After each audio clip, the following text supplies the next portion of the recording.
Today, could you please introduce yourself? Hello, good day, ma'am and sir. I'm Lucille Abreu, 39 years old. I live at Paliparan, Tasmania City, Cavite, Philippines.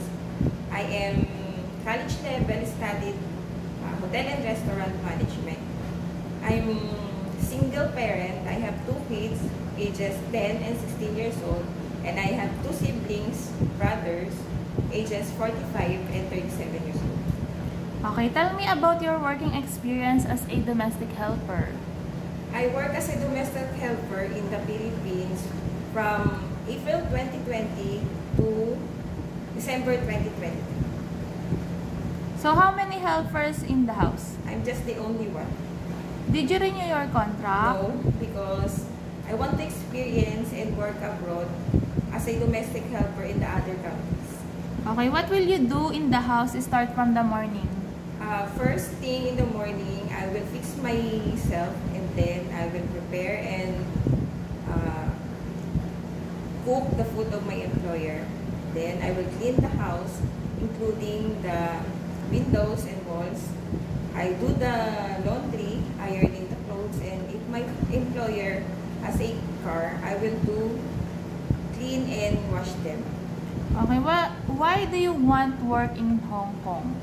First, I want to work in Hong Kong because I want to financially stable. I want to save money from my children studying.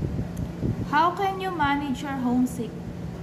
Homesickness is common and also a nature of a domestic helper. But I will manage my homesickness by praying to God that He will give me strength and wisdom to fulfill my duties in every day of my life.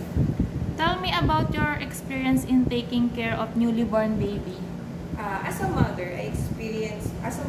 my experience to taking care of my children, I am the one who's making their milk every day, every night, and then I am the one who wash their clothes.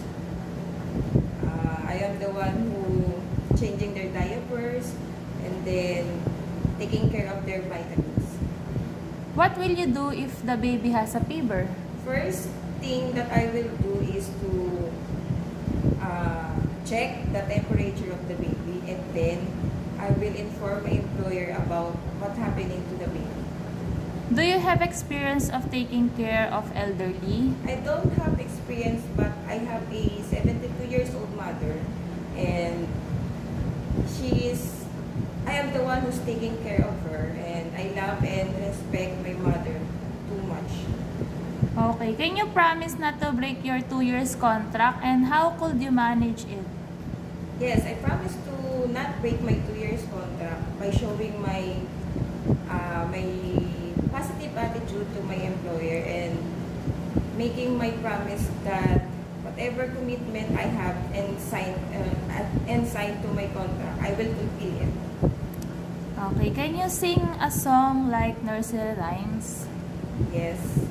I have two hands, the left and the right. Hold them apart so clean and bright. Clap them softly, 1, 2, 3. 10 little hands are good to see. Okay, tell me about your cooking experience. My cooking experience a Filipino dishes like adobo, sinigang, noodles, but I am much more willing to learn any kind of food of my employer. Tell me what time do you sleep at night and what do you do before sleeping? I sleep at night when I make sure that all the doors and windows are closed and all the lights are turned off. And I'll make sure that all my duties also is finished. Give me any messages for your future employer. Hi sir, ma'am. I am Lucille Abreu.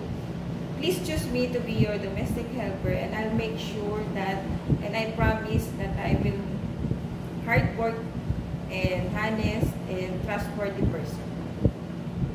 God bless and thank you. Thank you and have a nice day.